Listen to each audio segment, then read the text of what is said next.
अध्याय 3 सामान्य बुद्धि। पैसे के बदले समय देना। सारा दिन काम करो, घास पर जियो।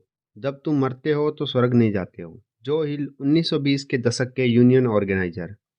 पहले मैं अपने सेमिनार में लोगों को बताता था कि ज़्यादातर कर्मचारी 40-40-40 योजना पर चलते हैं। वे हफ्ते में 40 घंटे काम करते हैं, 40 साल तक ऐसा करते हैं और रिटायर होते वक्त उन्हें रिटायरमेंट डिनर के साथ $40 की घड़ी मिलती है। लेकिन हमारी तेजी से बदलती दुनिया में बहुत सी चीज़ों की तरह ही 40-40-40 योजना भी दकियानूसी हो गई है। आज हम में से ज़्यादातर लोग 50-50-50-50 योजना पर चलने लगे हैं। आजकल हम हफ्ते में 50 घंटे काम करते हैं, साल में 50 हफ्ते काम करते हैं, 50 साल तक ऐसा करते हैं और रिटायर होने पर हमें अपने वेतन का 50% हिस्सा मिलता है, जिस पर हम आज भी गुजारा नहीं कर पाते हैं। पैसे के बदले समय की चक्की। 50-50-50-50 योजना आमदनी कमाने का आदर्श उदाहरण है, क्योंकि यह सामान्य वृद्धि पर आधारित है। सामान्य वृद्धि वाली आमदनी की गणना बड़ी सरल है। प्रति घंटे तनख्वाह को काम के घंटे से गुना करने पे आमदनी प्राप्त होती है। सामान्य वृद्धि की परिभाषा है काम के अनुपात में परिणाम। सामान्य शब्दावली में इसका मतलब यह है कि आप जितना भीतर डालते हैं आपको उतना ही मिलता है, न उससे कम न उससे ज़्यादा। सामान्य आमदनी में समय की एक इकाई के बदले पैसे की एक इकाई मिलती है। इसका मतलब यह है कि सामान्य वृद्धि पर आधारित आमदनी बढ़ाने का एकमात्र तरीका है ज़्यादा घंटे काम करना या फिर प्रति घंटे तनख्वाह बढ़ाना। देखिए, पहली नज़र में सामान्य वृद्धि वाली आमदनी काफ़ी तर्कसंगत नज़र आती है। यह उन लोगों को पुरस्कृत करती है जिन्हें प्रति घंटे अच्छी रकम मिलती है और जो ज़्यादा घंटे काम करना चाहते हैं।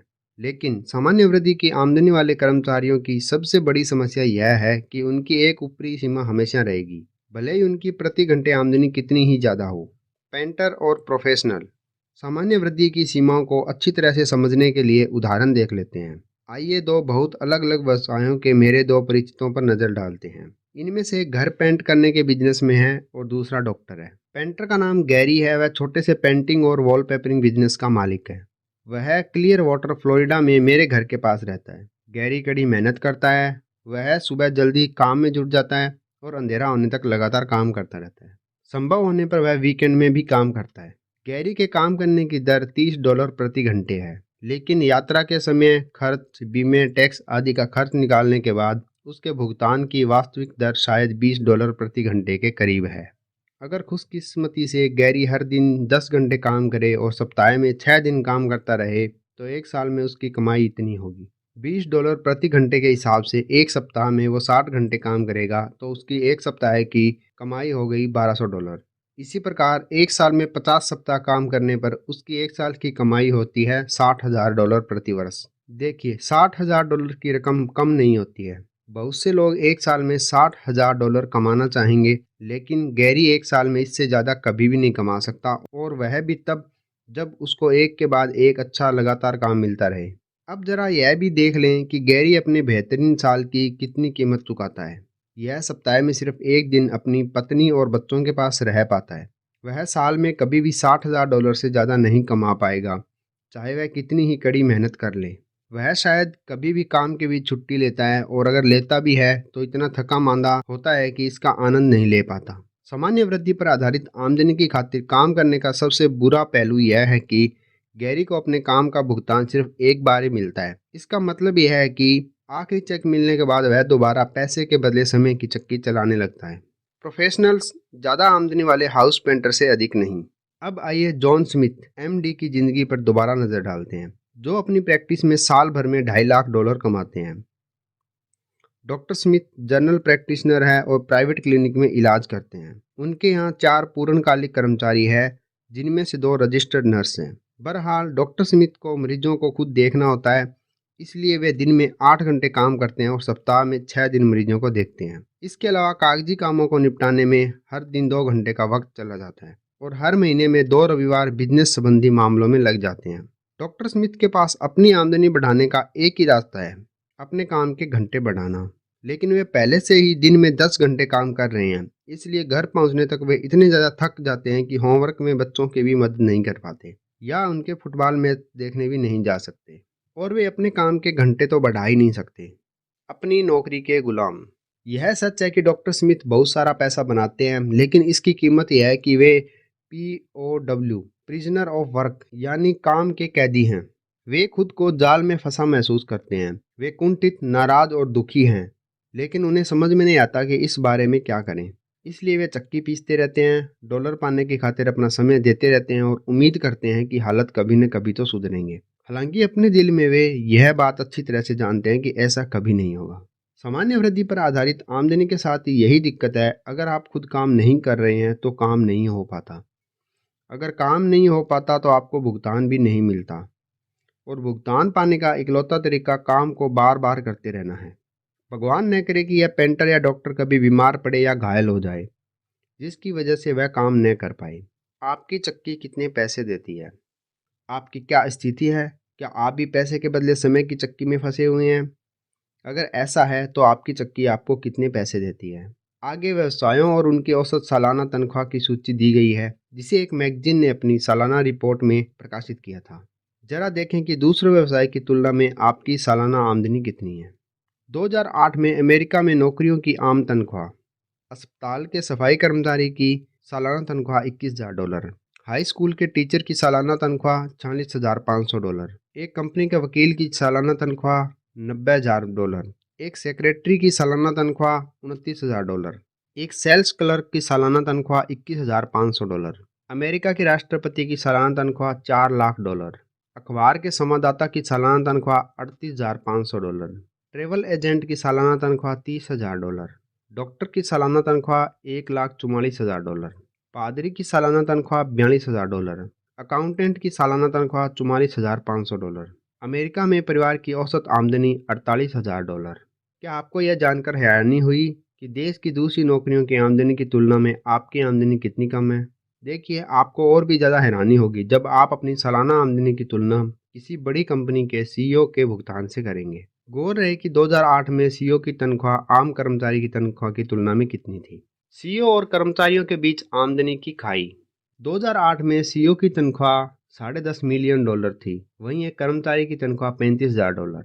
अगर इनका अनुपात देखा जाए तो 300:1, यानी कि एक सीईओ की सैलरी में 300 कर्मचारी रखे जा सकते हैं। क्या यह आश्चर्यजनक नहीं है कि कंपनी के एक व्यक्ति का मूल्य तो $10.5 मिलियन हो, जबकि उसी कंपनी के सामान्य कर्मचारी का मूल्य सिर्फ $33,000 हो? आपके मन में यह सवाल जरूर आ रहा होगा कि यह कैसे हो सकता है। लीवरेज के पैसे के बदले समय के जाल को तोड़ना। मैं एक ही शब्द में आपके सवाल का जवाब दे सकता हूँ, वो है लीवरेज। देखिए, जब आम कर्मचारी डॉलर की खातिर समय की अदला बदली करता है तो उसकी आमदनी सामान्य तरीके से बढ़ रही है। इस मामले में समय की एक इकाई धन की एक इकाई के बराबर होती है। कर्मचारी की आमदनी उसी की 100% कोशिशों का नतीजा है। दूसरी ओर सीईओ अपने कर्मचारियों के माध्यम से अपने समय और योग्यताओं की लीवरेजिंग करता है। अपनी 100% कोशिशों के बजाय वह अपने सभी कर्मचारियों की कोशिशों का एक निश्चित प्रतिशत हिस्सा कमाता है।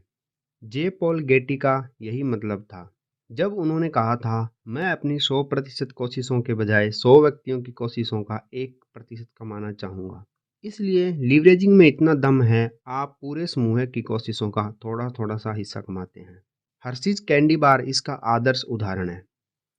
प्रत्येक हर्शीज कैंडी बार पर कंपनी को ज़्यादा से ज़्यादा 1 या 2 पेनी का शुद्ध मुनाफा होता है, लेकिन हर साल दुनिया में अरबों कैंडीज बिकती है। इसलिए कैंडी बार बनाने वाली कंपनियों को हर साल अरबों डॉलर का मुनाफा होता है, और इसीलिए उनके सीईओ की आमदनी भारी भरकम होती है। सन्यासी और चेन सॉ की कहानी। लीवरेजिंग की अवधारणा सन्यासी और चेन सॉ की कहानी जैसी है। एक दिन एक बूढ़ा सन्यासी अपनी पहाड़ी गुफा से उतरकर स्थानीय हार्डवेयर के स्टोर में एक चेन सॉ, लकड़ी काटने वाली आरी खरीदने आया।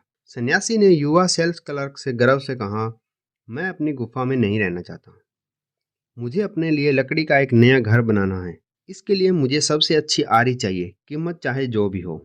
युवा सेल्स क्लर्क एक पल के लिए वेयर हाउस में गया और एक चमचमाती हुई नई चेन सॉ लेकर लौटा। उसने पूरे यकीन के साथ सन्यासी को बताया, यह बाजार में मिलने वाले सबसे अच्छी चेन सॉ है। इसे पेड़ उतनी ही आसानी से चीर जाएंगे जितनी आसानी से चाकू बटर को चीर देते। मैं गारंटी देता हूँ कि यह महीने भर की लकड़ी एक दिन में ही काट, वरना मैं अपनी तनख्वाह से आपका पूरा पैसा लौटा दूंगा। यह सुनकर सन्यासी खुश हो गया और उसने क्लर्क को पैसे दिए और अपनी चमचमाती चेन सॉ का हैंडल पकड़ा और पहाड़ की ओर चल दिया। ठीक 1 महीने बाद जब युवा क्लर्क शेल्फ पर अपना सामान जमा रहा था, तभी उसने सन्यासी की आवाज सुनी, जो हवा को कोड़े की तरह चीरती हुई आई। बेटा, मैं यह 100 लौटाने आया हूँ। तुमने वादा किया था कि तुम मेरा पैसा पूरा लौटा दोगे। अब अपना वादा पूरा करो। क्लर्क ने बूढ़े सन्यासी को गौर से देखा और उसका हुलिया देखकर हैरान रह गया। ऐसा लग रहा था जैसे सन्यासी कई हफ्तों से सोया नहीं हो। उसके कपड़े फट गए थे और खून पसीने से लथ। ऐसा नजर आ रहा था जैसे मेहनत कर करके वह मौत के मुंह में पहुंच गया। क्लर्क ने हकलाते हुए पूछा,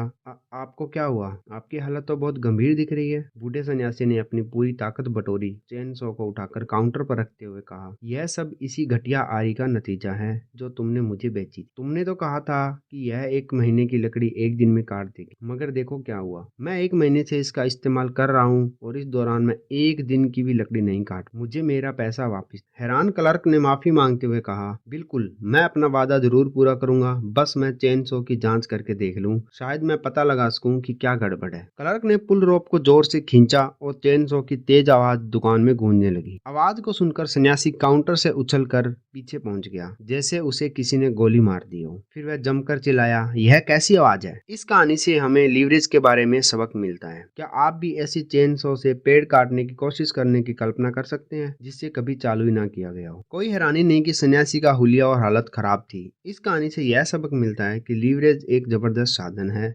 लेकिन सिर्फ तभी जब उसका सही इस्तेमाल किया जाए। चेन सो समय और मेहनत की लेवरेजिंग का बेहतरीन साधन है। अगर आपने कभी हैंड सो से किसी बड़े पेड़ के तने को काटने की कोशिश की हो तो आप मेरा मतलब अच्छी तरह से समझ जाएंगे। विडंबना यही है कि सन्यासी के हाथों में लीवरेज का एक शक्तिशाली साधन था, उसे तो बस इस्तेमाल का तरीका मालूम नहीं था। दूसरे शब्दों में, वह योग्यता या कोशिश की कमी के कारण असफल नहीं हुआ था, वह तो ज्ञान की कमी के कारण असफल हुआ था। यही आम आदमी के बारे में भी कहा जा सकता है। लीवरेज की शक्ति के माध्यम से हम थोड़े से समय और थोड़ी सी मेहनत में अपने लक्ष्य हासिल कर सकते। हम दरअसल महीने भर की लकड़ी 1 दिन में काट सकते हैं, लेकिन लीवरेज का पूरा फायदा उठाने के लिए हमें इसकी मौजूदगी का ज्ञान होना चाहिए, वरना हमारा हाल भी सन्यासी जैसा ही होगा। हम डॉलर की खातिर समय की अदला बदली करके, यानी कि ज्यादा कड़ी मेहनत करके आगे निकलने की कोशिश करते रहेंगे। ऐसी स्थिति में हम अपने समय तथा प्रयासों की लीवरेजिंग नहीं करेंगे। यह तो काम करने का स्मार्ट तरीका नहीं है। क्या 65 साल की उम्र तक आम आदमी इसलिए मर जाएगा या अपनी रोजी रोटी के लिए देश, परिवार और चर्च पर निर्भर रहेगा क्योंकि बहुत सारे लोग लीवरेज वाली योजना के बजाय सामान्य योजना की नकल कर रहे हैं? ज्ञान ही पहला कदम। सही स्थिति में सही किस्म के लीवरेज की नकल करके हम पहाड़ भी हिला सकते और मिलियनों डॉलर कमा सकते। सवाल यह है कि आप दौलत बनाने के किस सिस्टम की नकल करना चाहते हैं? क्या आप दौलत कमाने के सामान्य सिस्टम की नकल आगे भी करना चाहते हैं? क्या आप यही चाहते हैं कि आपका हाल भी उस बुढ़े सन्यासी जैसा हो? क्या आप भी बहुत कम फायदे के लिए बहुत ज्यादा मेहनत करना चाहते हैं, या फिर आप युवा क्लर्क जैसा बनना चाहेंगे और लीवरेज की चेन सो को